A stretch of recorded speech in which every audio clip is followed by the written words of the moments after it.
네, 도널드 트럼프 미국 대통령 아직까지 투표, 개표 결과 승복하지 않고 있습니다. 끝까지 백악관을 떠나지 않겠다고 버틸 수도 있지 않을까요? 그러면 무슨 일 벌어질까요? 자, 사건 인법 코너에서 구자룡 변호사 함께 짚어보겠습니다. 안녕하십니까? 예, 안녕하세요. 구자룡 변호사입니다. 네. 트럼프가 끝까지 백악관 안 떠나면, 그러니까 내년 1월 20일 정오까지 떠나야 되지 않습니까? 예. 안 떠나면 어떻게 됩니까? 그때 임기가 종료하기 때문에 네. 더 이상 머무를 수 있는 권한이 사라집니다. 예. 보통 어떤 장소에 합법적으로 머무를 수 있는 것을 이제 합법적인 이제 권원이라고 표현하는데 네. 공직자 같은 경우에는 직무 수행을 위해서 관사 집무실에 머무를 수 있는 것이고 네. 그게 임기가 종료되면 당연히 사라지기 때문에 그때부터 이제 불법 체류자 신체가 되는 게 맞고요. 네. 그럼 이제 우리나라 법에서는 퇴거불응죄 네. 이렇게 표현하는데 네. 지금 뉴스위크지 보니까 트럼프를 경호했던 비밀 경호국이 네. 결국은 내쫓을 때는 이제 내쫓는 역할을 하게 될 수 있다. 네. 최악의 상황에는 이제 이런 아이러니한 자신을 보호했던 사람에게 의해서 쫓겨짐을 당하는 이제 그런 상황이 벌어질 수 있습니다. 예, 예. 설마 그렇게까지 가겠습니까? 예, 그렇게까지는 안 갈 것 같은데 네. 지금 온갖 얘기들이 나오는데 네. 뭐 경우의 수를 다 따지고 있습니다. 미국 언론에서는. 네, 네.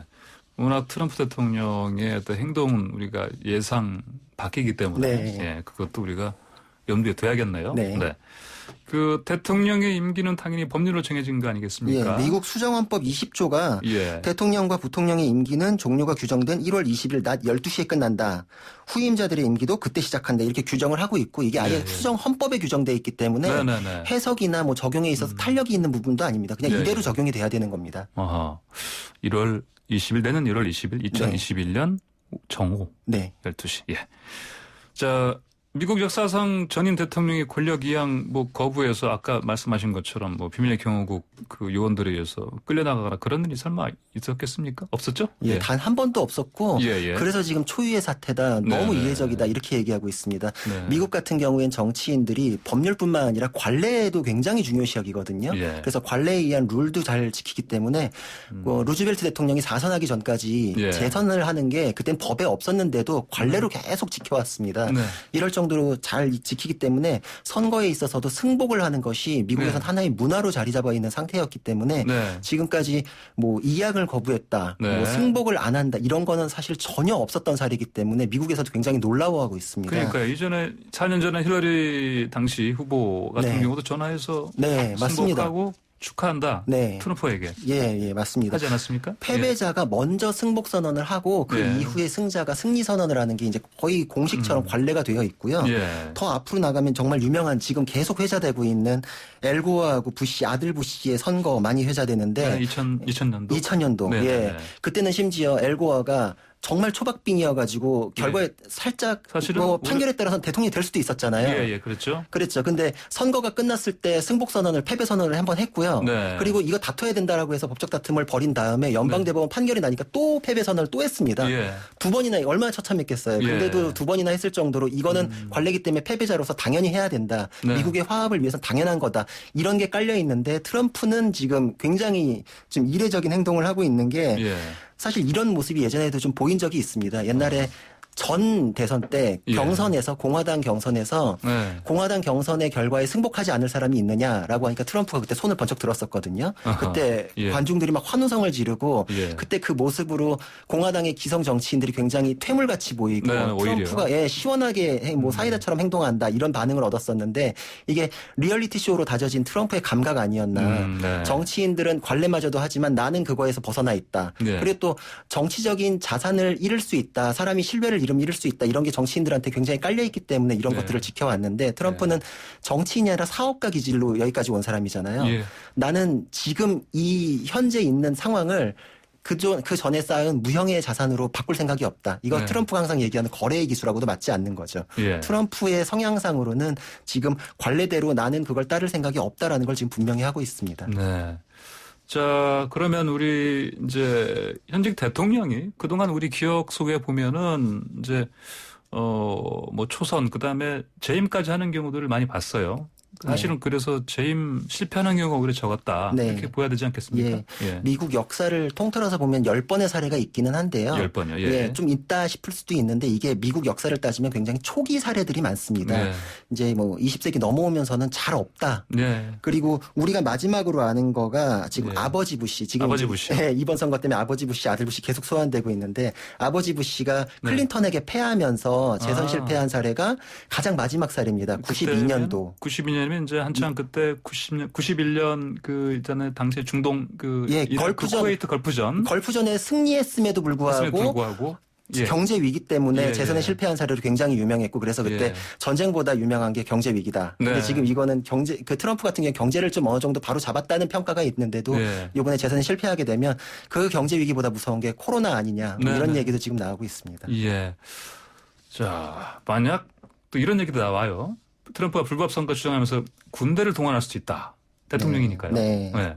이게 연방법에 따라서 트럼프가 대선 이후 미국 상황을 지금 반란 사태다라고 네. 규정하고서 예. 이거에 대한 조치가 필요하다라고 하면 주 방위군이나 육군 해병대까지 지금 진압을 위해서 동원을 할 수는 있습니다. 네. 그리고 그게 그 의회나 법원에서 이걸 막을 수 있는 제동 장치가 사실 마련이 안 돼 그렇죠. 있기도 하고요. 이게 군소수권자니까. 그렇죠. 예. 이게 우리나라로 따지면 옛날에 초헌법적인 국가 긴급권이 동원됐던 사례하고 비슷하게 생각할 예. 수 있거든요. 언론 뭐 제한, 기본권 제한 이래가면서 네. 대통령을 정점으로 해가지고 삼권 분립에 의한 시스템이 지금 완전히 이제 바뀌면서 예. 대통령 밑에서 이제 일사불란하게 움직이는 체제를 말하는데 이게 사실 그만큼 강력한 권한을 주는 게 그만큼 네. 행사하기가 어려워야 되는 거기 때문에 네. 트럼프로서도 이것까지 지금 행사하기는 좀 어려울 거다. 네. 트럼프로서도 지금 소송전 벌이는 게 베럿을 임명하고 여기까지 온 거는 연방대법원에서 승부를 본다. 네, 네. 이런 계산이 깔려 있을 것으로 보이고 6대3으로 그렇죠. 그리고 예.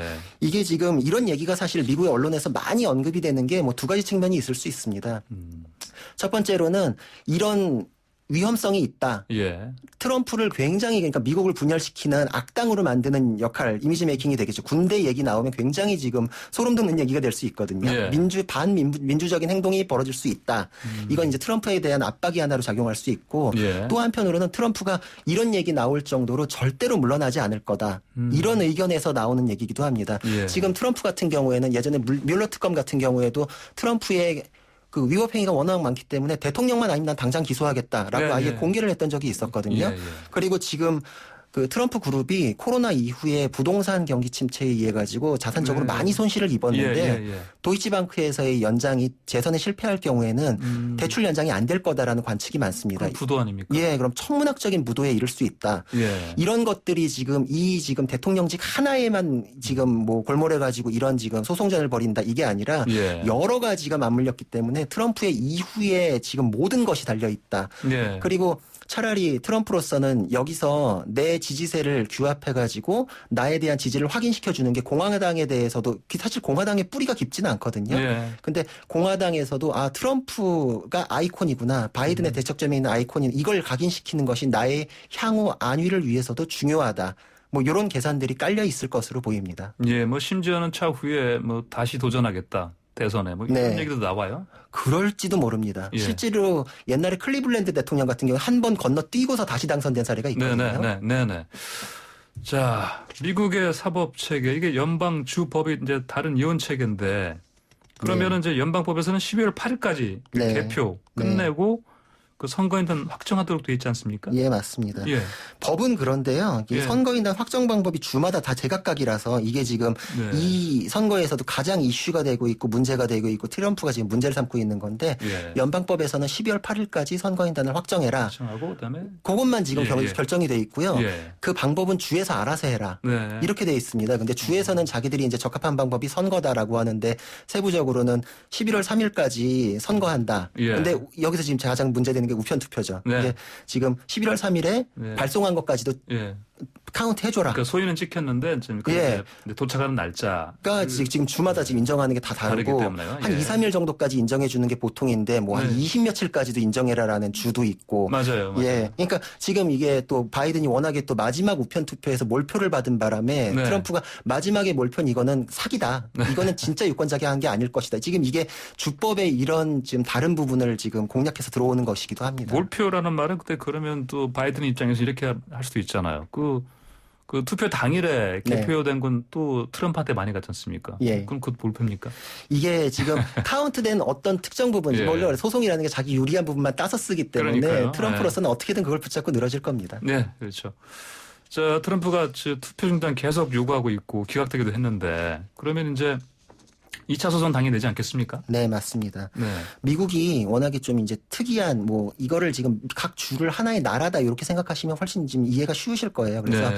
각 주에서 뭐 기각이나 이런 것들이 반복되고 끝난 네. 거 아니냐 이렇게 예. 생각할 수 있는데 결국 트럼프는 네. 연방대법원에서 결판을 본다라는 네. 생각을 처음부터 갖고 있었기 때문에 예. 사실 9월 달에 베럿 지명하는 거에 대해 논란이 많을 때도 네. 나는 우편 투표에 대해서 연방대법원 갈 거라고 본다. 예. 4대 4의 상황은 좋지 않다. 네. 베럿을 임명해가지고 확실하게 결론을 짓겠다. 지금 연방에서 예. 가는 거는 원래 주 법원을 거쳐야 됩니다. 당연히 예. 거쳐야 되기 때문에 네. 지금 기각이 났더라도 모든 소송을 지금 뭐 소송 선거에 대한 변호인을 지금 뭐 수백 명을 선임을 했다라고 지금 발표를 하고 있거든요. 네네. 모든 소송은 지금 이제 연방 대법원으로 모여서 네. 거기에서 이제 결론이 날 겁니다. 근데 아무리 트럼프 대통령이 이제 베럿 대법관을 이제 연방 대법관으로 이제 선임할 때에도 네. 이걸 염두에 뒀다고 하지만 네. 그 당사자인 네. 장본인인 베럿 대법관이 뭐 그렇다고 또 아무리 보수 쪽이지만 네.